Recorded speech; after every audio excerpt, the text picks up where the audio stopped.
Tell the story of this woman. Sylvia Likens. What's the deal with her? It was her and her little sister, and then her parents. The parents didn't have enough money to really support them, and because they're carnies, not really good money in that.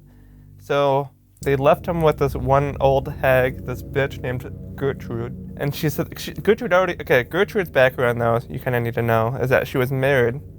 The guy beat her and cheated on her, and then they got divorced, and then she got remarried to a younger guy who also beat her and cheated on her. So they got divorced after a little bit.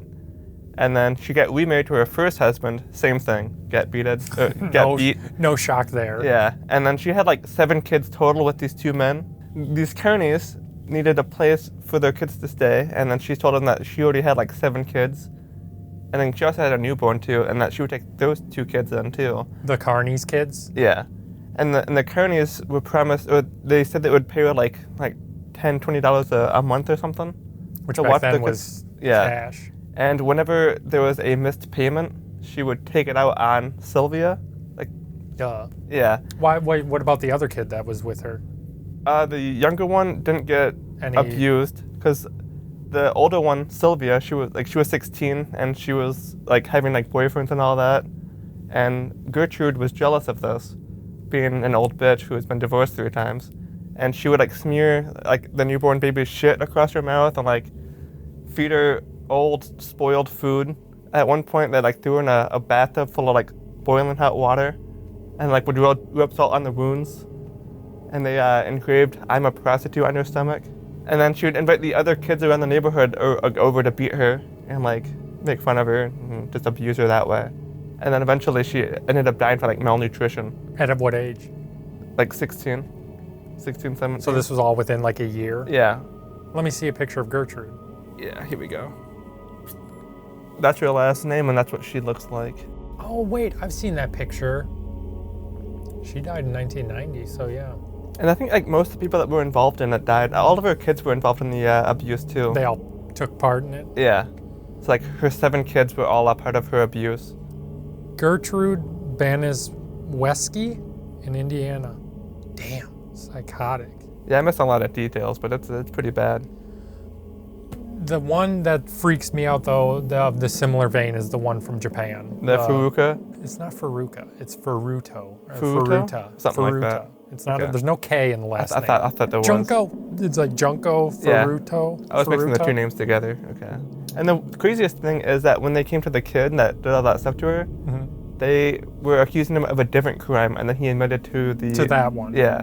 And they're also all free too. They're not in prison anymore. They were all underage, and I think that they were all in the press. They all have pseudonyms, so we don't know what their real names are. All these kids that did this, and they're associated with the Yakuza. Yeah. So what that story is for the viewer is this 16 or 17-year-old high school student was on her way home one day and got abducted by some kids. Well, this guy asked her out on a date, and she said no, and then this happened from there. They were high school age kids, kept her locked up at his parents' house, and his parents may or may not have been in the Yakuza, or his dad was involved with the Yakuza. I think the dad was involved. And so they kept this girl imprisoned in this basement probably or whatever at this house for 40 days. Yeah, about 40 days. And they would just repeatedly rape her, torture her, burn her, malnourishment, force, at one point she was only allowed to drink milk. Shove light bulbs in her. Yeah, take turns raping her, all him and his friends. I guess she was raped 500 times in the 40 days that she was in captivity. People came over once and they just paraded her around as if she was just a girlfriend to one of the boys. The one guy lost a match of mahjong and got mad, so he took it out on her. And so he lit her on fire and beat her, and then she was just unresponsive because she was at that point paralyzed from all the abuse. Smelled like a dead body already, even though she was still alive.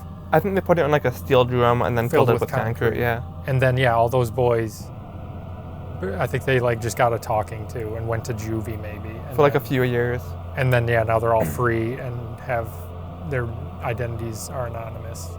And there's also movies about this. Any crime in Japan is big. Yeah, because it seems they don't happen all that much, but when they do, they go fucking hard. There was this one crime that happened in Japan where some guy he drove through a crowd of people and then stabbed 3 of them, and that was a big deal. And they actually made legislation where you can only have like a knife that's like only like maybe a half an inch. Like anything above that would be illegal because of that one crime. If that happened in America, no one would care. It probably did happen today, a similar crime, and it's nobody cares not about reported upon. Aum Shinrikyo, Tokyo attack. Are you talking about the subway one? The subway the Tokyo sarin attack? gas? Yeah, in 1995. Like, and that's because of that crazy. one, you can't have, there's like no trash cans in Japan because of that one. Really? Yeah, because they don't want people to hide like sarin gas, like bags of sarin gas in trash cans. So if you go to Japan and you want to throw something away, you can't. It's very difficult, yeah. Really? You gotta like hold on to it until you get home or something. People are respectful enough that they just hold on to it. They don't just litter. I'm sure like mostly foreigners are the ones that like litter because Japan's like very like respected. They're all about respect over there. Have you been there though, Kyle? No, but I like it. You fucking would, you weeboo.